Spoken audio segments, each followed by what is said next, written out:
So the Magnavox Odyssey is probably one of the most influential consoles ever made. And that would make sense because it was the first console ever made. Kill me.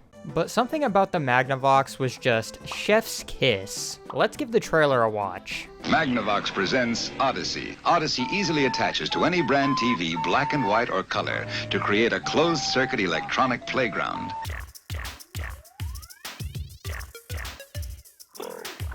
Okay, in all honesty, this controller looks like a toaster. If you get caught alive using this thing, you aren't getting invited to the cookout. No girl is gonna come over to your house, look at that controller, and say, "Yep, I wanna date that guy." Do not get caught dead with this thing in your possession, and make sure you're looking both ways before ever pulling this thing out. That would be Rizz.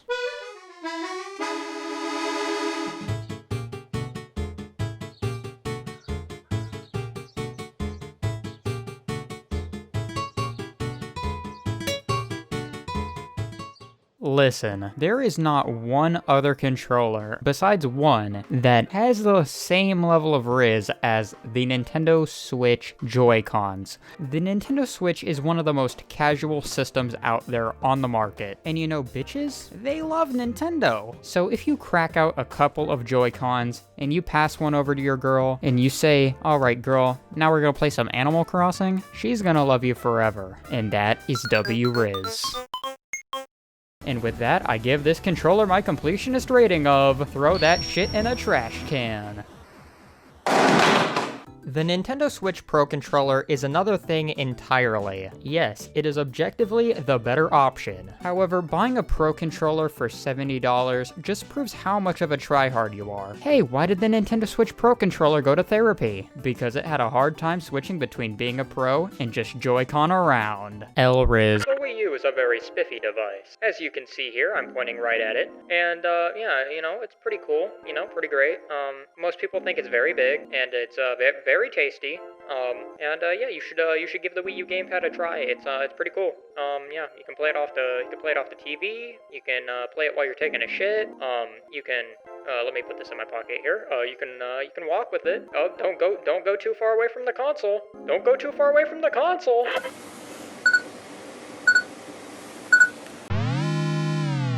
I cannot begin to describe to you the amount of pure pain this controller has caused my entire bloodline. The DualShock 4 is pretty sleek all things considered, and sets a precedent for gaming controllers. The entire last console generation, I felt this controller was at least the second best in terms of layout, but at the same time, it also sucks. Because this controller's joysticks would have a conniption fit all the time. And newsflash to all you guys out there, girls have never liked the PlayStation 4. In fact, they want to hit the system with a baseball bat.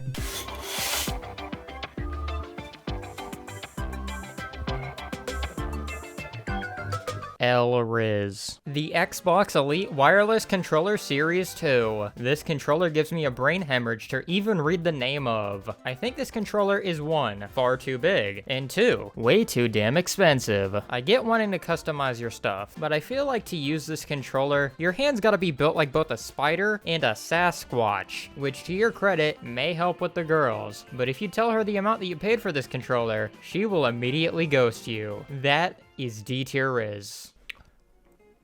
So, all I have here on the PlayStation 1 controller for my script is the PlayStation 1 controller tries to make you play the birth of 3D gaming with a fucking D-pad. With a fucking D-pad! And now a quick word from our sponsors. The Nintendo 64 controller. One of the best controllers ever made. Take a look at these buttons. I mean, they look so good. So nice and colorful. This one's blue. You see the wiggle the joystick? D-pads. Yeah, it's pretty good. You can stroke it like it's something else. And, yeah, it sucks. It's fucking Nintendo again! Not to mention the amount of colors this controller has. It looks like it came straight out of Willy Wonka's chocolate factory. Kill me. But this controller is not good. This controller looks like a dong, and I am not apologizing for that. If you want to beef with me, hit up my lawyers. See ya. Have a nice day.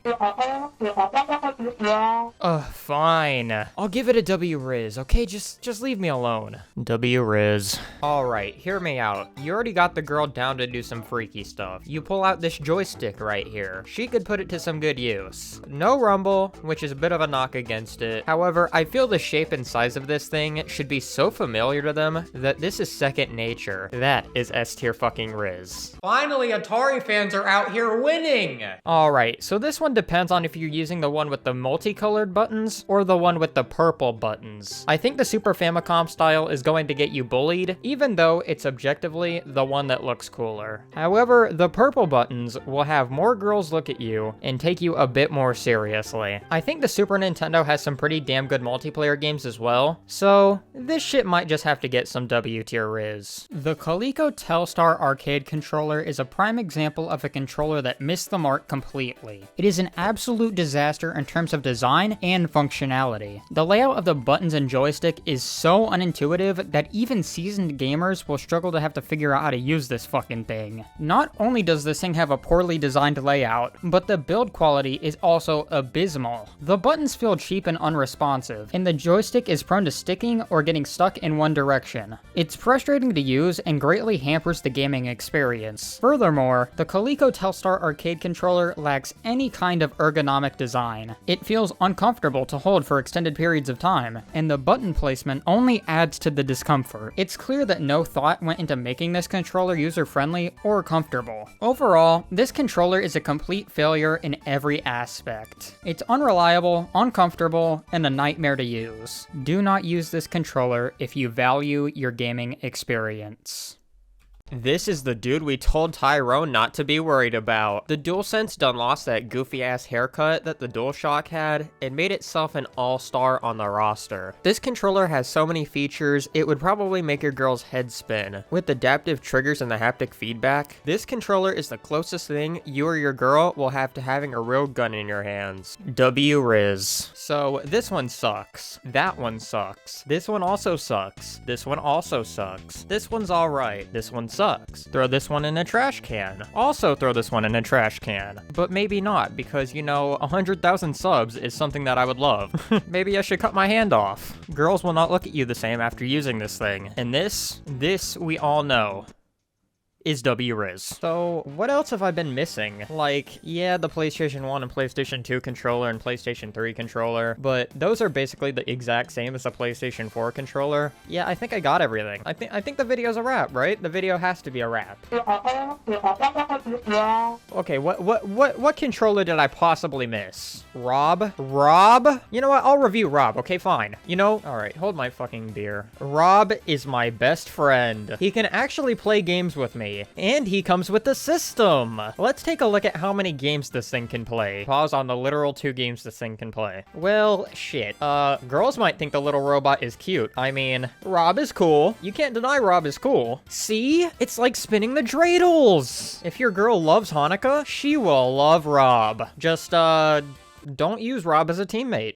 Ever. In the ever-evolving landscape of gaming, the future holds exciting possibilities with the advent of virtual reality. This new frontier promises immersive experiences that transport players into unimaginable worlds. But amidst all the technological advancements, there's one constant that will remain: the controller. Virtual reality may bring about a new era of gaming experiences, but it will still be the great equalizer. Regardless of the platform or the device, every player will still rely on a controller. It is the controller that bridges the gap between the real and the virtual, allowing us to interact with these digital landscapes in a way that feels natural and intuitive. In this sense, the controller becomes a symbol of poetic justice. The controller is a tool that will unify us all. So don't let people judge you for what controller you use. In fact, I think the controller you use is all up to personal preference. Some people like the Sega Dreamcast controller, and that's okay. And respecting people's opinions is the true Rizz. I'll see you guys in the next video.